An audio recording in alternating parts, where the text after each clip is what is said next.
வரும் ஆகஸ்ட் 31 மற்றும் செப்டம்பர் 1ஆம் தேதி நம்ம சென்னையில் இந்தியாவின் முதல் ஃபார்முலா 4 கார் ரேஸ் நடக்க இருக்கிறது. மிஸ் பண்ணிடாதீங்க. ஐயா, என்னை மன்னிச்சிருங்க ஐயா. உங்களை நான் தான் திறந்து வச்சேன். ஆனா நீங்க பாட்டு உடஞ்சு போயிட்டீங்க. மழையும் புயலும் தான் உங்களை உடைச்சிருச்சு. நீங்க பாட்டு என்ன ஏதாவது தண்டிச்சிடாதீங்க. மழை மன்னிப்பு கேட்காது. அதனால நானே மன்னிச்சு கேட்டுக்கிறேன் ஐயா. மன்னிச்சிருங்க ஐயா. ஐயா மன்னிச்சிட்டேன்னு சொல்லுங்க ஐயா. பேசுங்க ஐயா. பேசுங்க ஐயா. பேசிருக்கு சில பேசாதான் எலெக்ஷன் வருது. அதனால மன்னிச்சிருங்க ஐயா. ஓகே, ஷோக்குள்ள போயிடலாம். Welcome to the imperfect show. நான் சின்ன வயசுல நிறைய கார் ரேஸ்லாம் கலந்துருக்கேன்.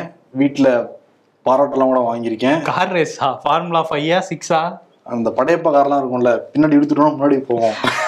அந்த கார் ரேஸ்ல எல்லாருமே கலந்துகிட்டு இருந்திருப்போம். அதே மாதிரி சின்ன வயசுல நமக்கு டயர் தானே நம்மளுடைய காரு. ஆமா, டயர் வண்டி ரேஸ், நொங்கு வண்டி ரேஸ்ல எல்லாம் நம்ம கலந்துகிட்டு இருக்கோம். அதுதானே நீங்க பேர் வச்சுக்கலாம். ஃபார்முலா 8, 7 கூட வச்சுக்கலாம். அந்த மாதிரி ரேஸ்லாம் நம்ம வந்து கலந்துட்டு பரிசெல்லாம் கூட வாங்கியிருப்போம். சரி, இப்ப எதுவும் கலந்துக்கிறீங்களா? நாளைக்கு எதுவும் இல்லையே. உங்க கூடயே ஷோ பண்ணிட்டு இருந்தா பிராக்டிஸ் எல்லாம் பண்றதுக்கு கலந்துக்கிறது அவங்களை வந்து சேர்த்துக்கவும் மாட்டாங்க. ஆமா சரி. அதெல்லாம் சின்ன வயசுல இருந்து பயங்கரமா ஹார்ட் ஒர்க் பண்ணிட்டு வருவாங்க. அதுல ஃபார்முலா 4 ரேஸ் சென்னையில வந்து நாளைக்கு தொடங்க போகுது. இதை எதிர்த்து பாஜக சார்பாக உயர்நீதிமன்றத்துல வழக்கெல்லாம் போடப்பட்டிருந்தது.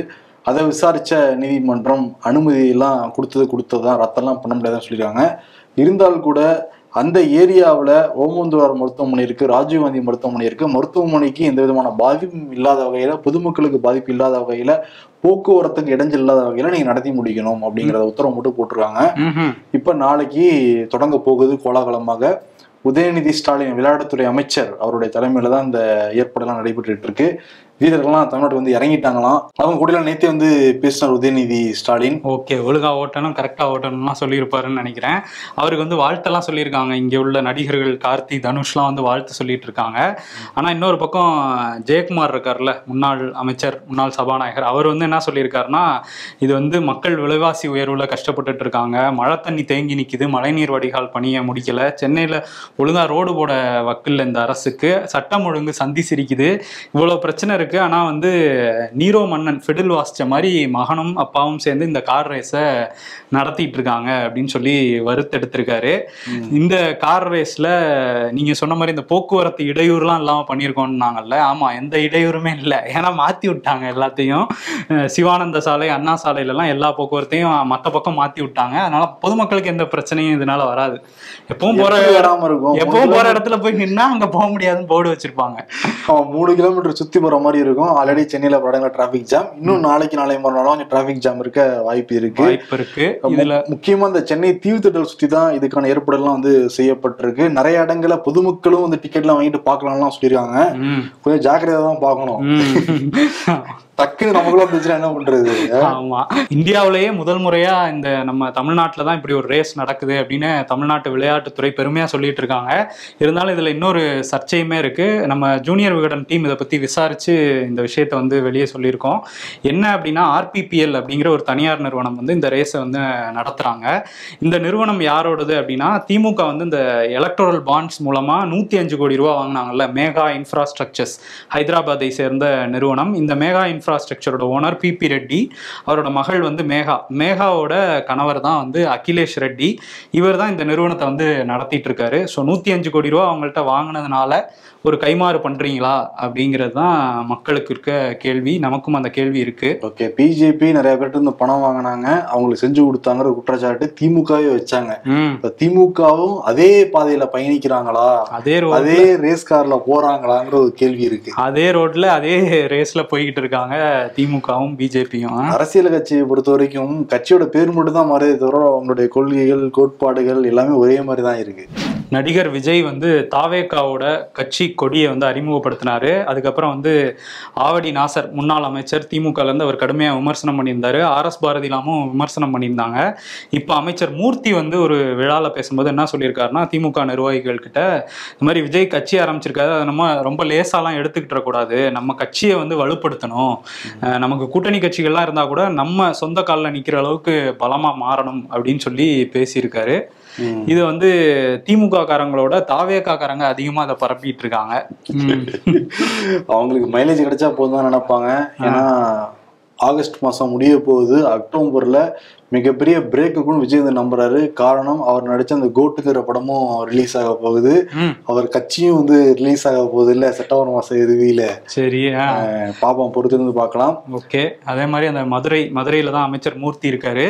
மதுரையில இன்னொரு முக்கியமான திமுக மாநகர மாவட்ட செயலாளர் தான் கோ தளபதி. இவர் வந்து வடக்கு மதுரை தொகுதியோட எம்எல்ஏவாகவும் இருக்காரு. இவர் வீட்டுக்கு முன்னாடி ஒரு திமுக நிர்வாகி நேற்று வந்து தீ குளிச்சது ஒரு பெரிய பரபரப்பை ஏற்படுத்தியிருக்கு. என்ன அப்படின்னா, திமுகவோட ஆவின் தொழிற்சங்க மதுரை பகுதியோட தலைவராக வந்து இவர் இருக்காரு, மானகிரி கணேசன் அப்படிங்கிறவர். இவர் வந்து இதுக்கு முன்னாடி போன வருஷமே ஆளுநரை எதிர்த்து ஒரு போராட்டம் நடந்தப்பயே தீ குளிக்கிறேன்னு சொல்லி டீசல்லாம் மேலே ஊற்றிருக்காரு. அதனால உடல்நல குறைவுலாம் அவருக்கு ஏற்பட்டிருக்கு. அந்த டைம்ல யாருமே என்னை வந்து பார்க்கலையே அப்படிங்கிற ஒரு கவலையில் கடிதம் எழுதியிருக்காரு. தலைமைக்கும் எழுதியிருக்காரு, இங்கேயும் வந்து தளபதிக்கும் எழுதியிருக்காரு, மாவட்ட செயலாளர் அந்த பகுதியோட செயலாளராக இருக்கிறதுனால. ஆனால் எந்த ரெஸ்பான்ஸுமே இல்லை, தலைமையிலேருந்தும் ரெஸ்பான்ஸ் இல்லை, இங்கேருந்தும் ரெஸ்பான்ஸ் இல்லை. அப்படிங்கிறனால அதை பற்றி பேச தான் அவர் வீட்டுக்கு போனதாக சொல்கிறாங்க. கொஞ்ச நேரம் பேசிட்டு வெளியே வந்தவர் மேலே வந்து திரும்ப வந்து எண்ணெயை ஊற்றி வந்து தீ குளிச்சிருக்காரு. இப்போ 80% காயங்களோட அவர் வந்து அட்மிட் பண்ணியிருக்காங்க மதுரை ராஜாஜி மருத்துவமனையில். இப்போ என்னன்னா அவர் தவறிட்டாருங்கிற செய்தி தான் இருக்கு. என்னன்னா, எப்பயுமே கடைக்கோடி தொண்டர்கள் தொண்டனா தான் பார்க்கப்படுவாங்க கட்சி மீறிடம். அதே மாதிரி தான் இவர் ட்ரீட் பண்ணியிருக்கதா தெரியுது. மனசுடைஞ்சு தற்கொலை வந்து பண்ணியிருக்காரு. ஆனால் தற்கொலைங்கிறது எதுக்குமே தீர்வாகாது. வேலூர் மாவட்டம் காட்பாடி பக்கத்தில் இருக்கு டிகேபுரம் பாலாறு. தெரியும், பாலாறு லட்சணங்கிறத நம்மளே ஷோல போட்டு காட்டியிருந்தோம். மணல் மாஃபியா கும்பலம் வந்து பாலாற அப்படியே மணல் அள்ளி பல இடங்கள்லையும் வந்து மேடும் பள்ளமாக தான் இருக்கு. அது தெரியாம அங்கே குளிக்க போற சிறுவர்கள் அந்த பள்ளத்துல இருந்து மாட்டி இறந்து போற நிகழ்வுமே தொடர்ந்து நடந்துகிட்டு இருக்கு அந்த பகுதியில. அதனால அந்த பகுதி மக்கள்லாம் ஒன்று சேர்ந்து இங்க வந்து போராட்டம் பண்ணிருக்காங்க. உடனே காவல்துறையை சேர்ந்த அதிகாரி எஸ்ஐ ஆதர்ஷ், இவர் வந்து விருதம்பட்டு ஸ்டேஷனை சேர்ந்த ஒரு எஸ்ஐ.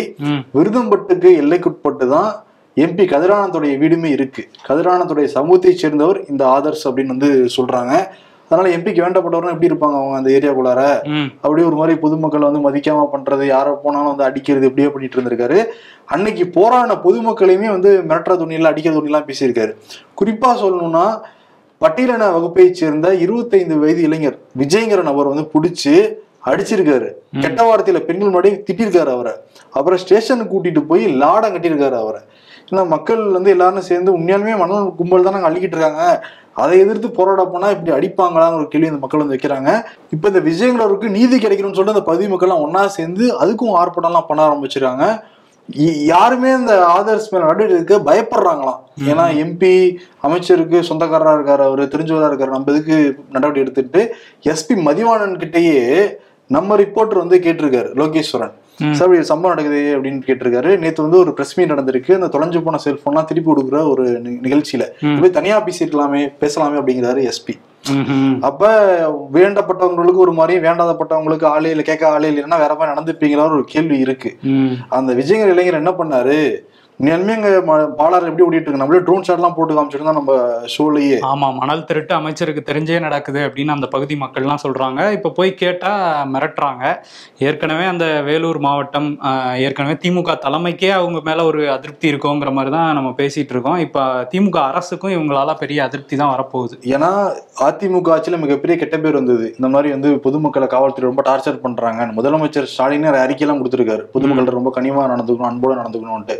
ஆனா எம்பிக்கு நெருக்கமானவங்க ஒரே காரணத்துக்காக பொதுமக்கள் டார்ச்சர் பண்ண ஏற்புடையதா ஏற்கவே முடியாதுல்ல. அப்ப நடவடிக்கை எடுக்க ஒரு மேல ஆதர்ஸ் மேல கடுமையான நடவடிக்கை தேவையான அந்த பொது மக்களும் சொல்றாங்க. இந்த செய்தி கேட்கிற மக்களும் இதான் நினைப்பாங்க. கண்டிப்பா இதெல்லாம் வந்து அரசு கவனத்துல எடுத்துக்கணும். இன்னொரு பக்கம் என்னன்னா, அந்த எம்ஆர் விஜயபாஸ்கர் அதிமுகவில் முன்னாள் அமைச்சரா இருந்தவர், அவர் வந்து இப்ப கைதெல்லாம் பண்ணியிருந்தாங்க 100 கோடி நில மோசடி வழக்குல. அந்த வழக்குல இருந்து நிபந்தனை ஜாமீன் வாங்கிட்டு வெளியே வந்தாரு. அதுல இவரோட சேர்த்து இவரோட சகோதரர் உள்ளிட்ட 7 பேரையும் சேர்த்திருந்தாங்க. இப்ப அவரோட சகோதரர் சேகர் வந்து முன்ஜாமீன் கேட்டிருந்தாரு. அதெல்லாம் தர முடியாதுன்னு நீதிமன்றம் மறுத்திருக்காங்க. இன்னொரு விஷயத்தையும் இன்னைக்கு நீதிமன்றத்துல தமிழ்நாடு அரசு சார்பில் சொல்லியிருக்காங்க. என்னன்னா, ஆளுநர் ஒப்புதல் தராதனாலதான் எம்ஆர் விஜயபாஸ்கர் மேல இன்னும் நடவடிக்கை எடுக்கல, ஆளுநர் ஒப்புதல் கிடைச்சோன்னா லஞ்ச ஒழிப்புத்துறை நடவடிக்கை எடுப்பாங்கிற மாதிரி சொல்லியிருக்காங்க. ஓகே. ஆனா என்னன்னா, இவரோட தம்பியோட தெரியுது இலாக்கா இல்லாத முன்னாள் அமைச்சர் தம்பி எங்க போனாருன்னே தெரியல. அவரு கரூரை சேர்ந்தவர் தான், செந்தில் பாலாஜி, அவருடைய தம்பி அசோக் குமார். சரி, அப்புறம் திருச்சி பக்கம் போவோம். திருச்சியில் வந்து NIT கல்லூரி இருக்கு, ரொம்ப ஃபேமஸான ஒரு கல்லூரி.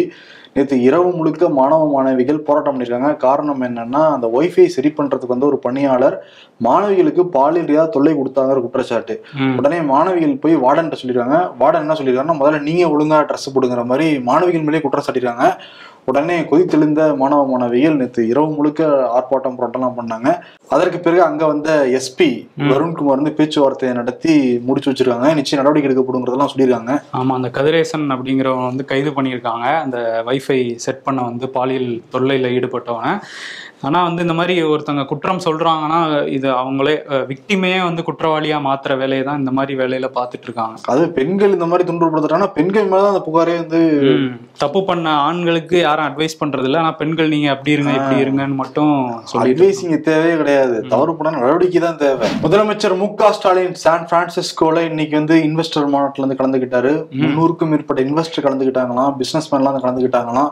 TRP ராஜா முதலமைச்சர்லாம் வந்து பேசியிருக்காங்க. நாளைக்கு தான் தெரியும் எவ்வளவு இன்வெஸ்ட்மெண்ட் இந்த மீட்டிங் மூலமா நமக்கு கிடைச்சது அப்படின்னு. எவ்வளவு ஈர்த்திருக்காங்கிறது நாளைக்கு தான் தெரியும். எடப்பாடி பழனிசாமி அறிக்கை வந்து கொடுத்துருக்காரு. ரொம்ப ஒரு முக்கியமான அறிக்கையை தான் நம்ம பாக்குறோம்.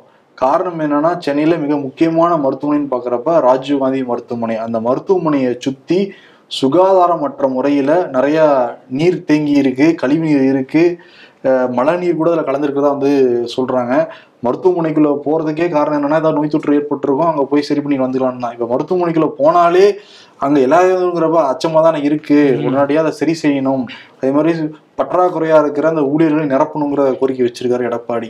ஓகே, இது ஒரு நியாயமான கோரிக்கை. அரசு கேட்பாங்களா என்னங்கிறத பார்க்கணும். இன்னொரு பக்கம் என்னன்னா, அந்த மருத்துவமனை பத்தி பேசும்போது மதுரை எய்ம்ஸ் எப்போ வரும் அப்படிங்கிற எதிர்பார்ப்பு மக்களுக்கெல்லாம் முன்னாடி இருந்துச்சு. இப்போ ஒன்றும் இல்லை, அது செங்கல் மட்டும்தான் போலன்னு நினச்சிக்கிற அளவுக்கு மத்திய அரசு கொண்டு வந்து விட்டுட்டாங்க. இது தொடர்பாக ஒரு பொதுநல மனு வந்து போட்டிருந்தாங்க உயர்நீதிமன்றத்தில். அதில் வந்து விசாரித்த நீதிபதிகள் என்ன சொல்லியிருக்காங்கன்னா, கேட்டிருக்காங்க, நீங்கள் இந்த 5 ஆண்டுகள் 2019 அடிக்கல் நாட்டிங்க, 5 ஆண்டுகள் என்ன பண்ணீங்க அப்படின்னு கேட்டதுக்கு மத்திய அரசு சொல்லியிருக்காங்க. மத்திய அரசு தரப்புல ஜப்பான் கொடுப்பாங்கன்னு பார்த்துட்டு இருந்தோம் சார். இல்ல அதோட நீங்க ஷாக் ஆகுற மாதிரி ஒரு காரணம் சொல்லியிருக்காங்க. கொரோனா வந்துருச்சு இடையில, அதனால பண்ண முடியல அப்படின்ட்டு இருக்காங்க. 2002 கோவிட்லாம் முடிஞ்சு போச்சு, நீங்க இந்த கதையெல்லாம் சொல்லவே கூடாது. மத்திய சுகாதாரத்துறையோட செயலாளர் வந்து ஒரு டேட் சொல்லி அதை வந்து சீக்கிரம் முடிக்கிறதுக்கான வேலையை பாருங்க அப்படின்னு சொல்லியிருக்காங்க.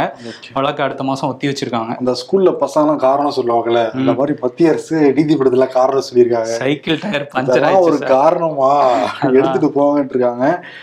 அப்புறம் என்னன்னா, லண்டன் போயிருக்காரு, படிக்கிறதுக்கு போயிருக்காரு அண்ணாமலை. நிறைய ஒழுக்கம்லாம் படிச்சுட்டு வரணும். காரணம் என்னன்னா, IIMல படிச்சிருக்காரு.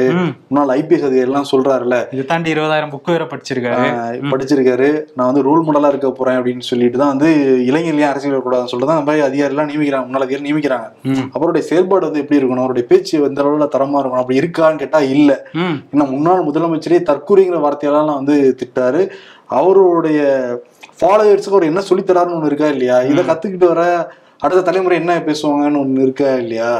அப்புறம் ஏன் இளைஞர்கள் அரசியல் வரணுங்கிற ஒரு கேள்வியே பெரியவங்களாம் கேட்பாங்க. நாங்க இருந்த கூட ரொம்ப தரமா இருந்ததுப்பா.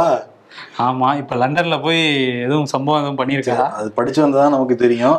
அதுக்கு என்னன்னா, ராஜாவை ஒரு ஒருங்கிணைப்பு குழு தலைவரா நியமிச்சிருக்காங்க பாஜக மேலிடம். ஏன்னா 3 மாசம் இங்க வேக்கண்டா இருக்கு, அது வரையா ஃபுல் பண்ணுமா இல்லையா. அண்ணாமலைக்கு நிகர் யாரு அப்படி பேசுவாங்கன்னு பாக்குறப்ப எச்சரதா இருந்திருக்காரு போல இருக்கு. தாரைக்குடிக்காரரு. அப்போ ஒரு ஃபுல் என்டர்டெயின்மெண்ட் இருக்குங்கிற மாதிரி எதிர்கட்சிகள்லாம் ரெடியா இருப்பாங்க. உறுப்பினராகவும் ஒரு 6 பேர் வந்து நியமிச்சிருக்காங்க. ராம ஸ்ரீனிவாசன். இவங்கதான் அவர் வர வரையும் ஓட்டுவாங்க, கட்சிய நடத்துவாங்க. என்ன பண்றாங்கிறது தெரியல, பொறுத்திருந்து பார்ப்போம். மகாராஷ்டிரால அந்த சிந்துதுர்க் பகுதியில தான் சிவாஜி, சத்ரபதி சிவாஜி அவரோட சிலை வந்து நிறுவியிருந்தாங்க. போன வருஷம் மோடி வந்து திறந்து வச்சாரு. அது வந்து காத்துல இடிஞ்சு விழுந்துருச்சு அப்படின்லாம் சொல்லி அந்த அரசெல்லாம் சொல்லிட்டு இருந்தாங்களா மகாராஷ்டிரா அரசு. மோடி திறந்து வச்சதுதான் சொல்லிட்டு பயங்கர விமர்சனம். காங்கிரஸும் சரி, உத்தவ் தாக்கரே அணி, தேசியவாத காங்கிரஸ்ல சரத்பவார் அணின்னு சொல்லிட்டு, சரி ஐயோ தேர்தல் வேற வருது அப்படின்னு நினைச்சாராங்கன்னு தெரியல. இன்னைக்கு வந்து பிரதமர் மோடி நான் மன்னிப்பு கேட்கிறேன் அப்படின்னு வந்து சொல்லியிருக்காரு.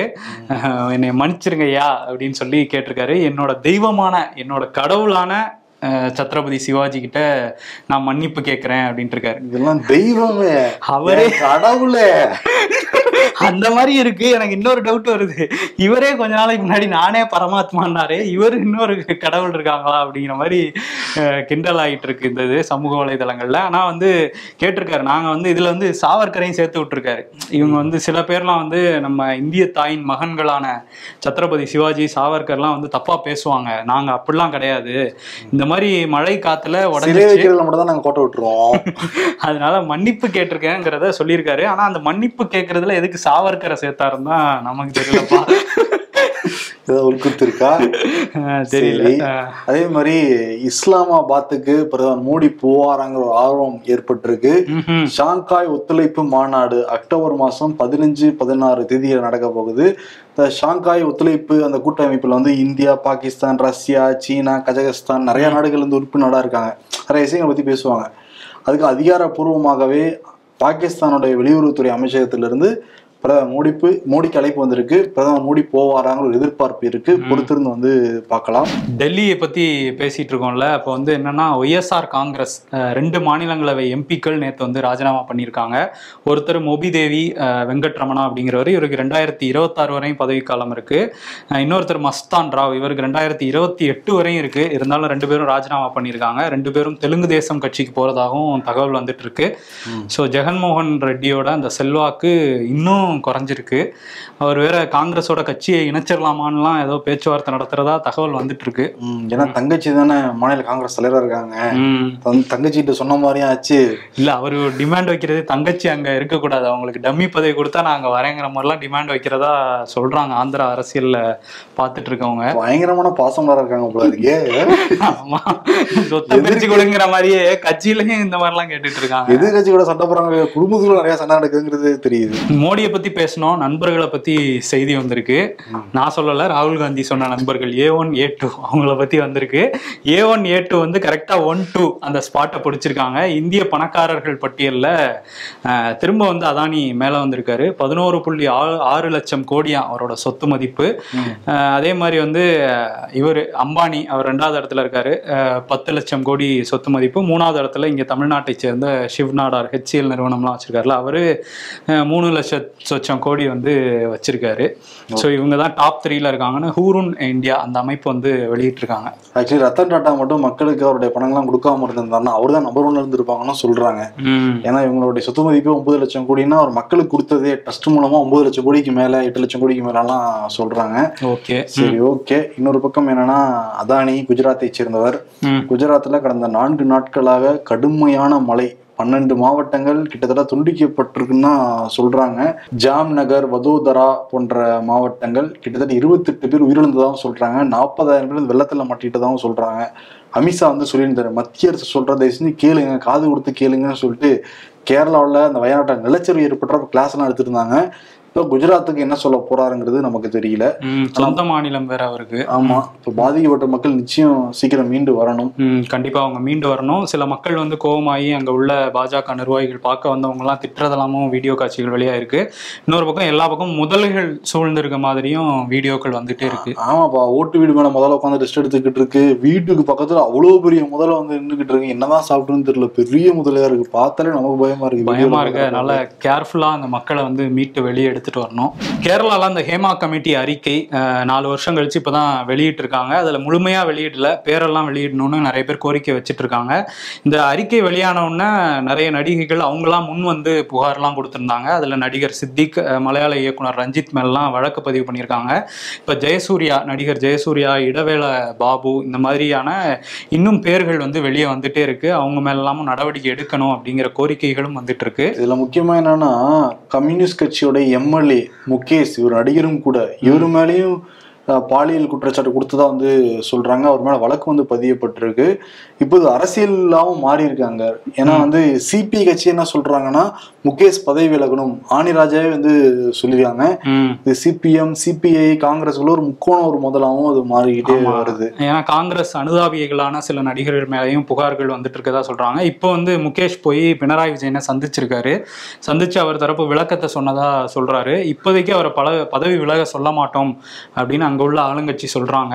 நீதிமன்றம் ஜாமீன்லாம் கொடுத்துருக்காங்க செப்டம்பர் 1 வாரம் வரைக்கும். பொறுத்திருந்து பார்க்கணும் எவ்வளவு பேர் மேல வரப்போறதுக்கும் தெரியவே இல்லை. இன்னொரு விஷயம் என்னன்னா, படம் போறதுக்கு முன்னாடி விலங்குகள் துன்புறுத்தப்படவில்லைலாம் சொல்லுவாங்கல்ல. இன்னும் அடுத்த கட்டமா எந்த நடிகையும் துன்புறுத்தப்படவில்லைன்னு போடாலும் போடுவாங்க போல தெரியுது கேரளால அந்த சினிமாவில் வர புகாரெல்லாம் பாக்குறப்ப.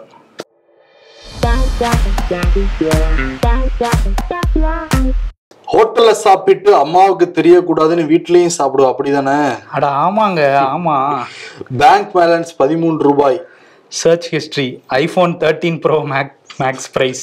கூகுள் வந்து நம்ம கிட்ட கேக்குது நமக்கு இதெல்லாம் தேவையா அப்படின்ட்டு. என்னன்னா இப்ப ஐபோன் 16 செப்டம்பர் மாசம் 9ஆம் தேதி புக் பண்றதா ரிலீஸ் பண்ண போறாருவா டிம் குக்கு.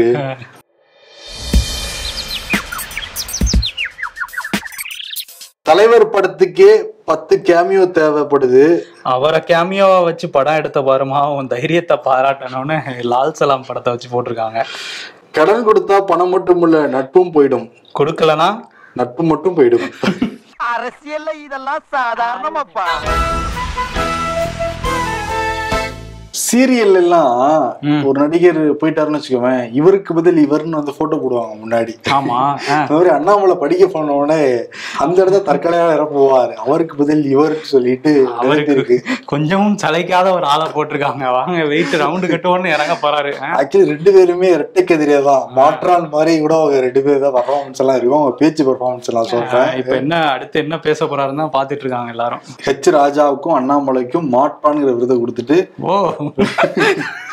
சரி, ஓகே, விடைபெறலாம். நன்றி. சென்னை ஃபார்முலா ரேசிங் சர்க்கியூட் வரும் ஆகஸ்ட் 31 மற்றும் செப்டம்பர் 1ஆம் தேதி நம்ம சென்னையில் இந்தியாவின் முதல் ஃபார்முலா 4 கார் ரேஸ் நடக்க இருக்கிறது. இப்போவே டிக்கெட் புக் பண்ணுங்க, ரேஸ பார்த்து என்ஜாய் பண்ணுங்க. விகடன் வெல்கம் பேக் இப்ப வெறும் 29 ரூபாயில். ஜூனியர் விகடன், ஆனந்த விகடன், நாணயம் விகடன் உள்ளிட்ட 8 டிஜிட்டல் இதழ்கள், வேல்பாரி, நீரதிகாரம், அணிலாடும் முன்றில் உள்ளிட்ட கிளாசிக் தொடர்கள், சுஜாதா, எஸ் ராமகிருஷ்ணன், அசோகமித்ரன் உள்ளிட்ட நட்சத்திர எழுத்தாளர்களின் சிறுகதைகள் என 29 ரூபாயில் 3 மாதங்களுக்கு விகடனை அன்லிமிட்டடாக படிக்க இப்போதே சப்ஸ்கிரைப் செய்திடுங்கள்.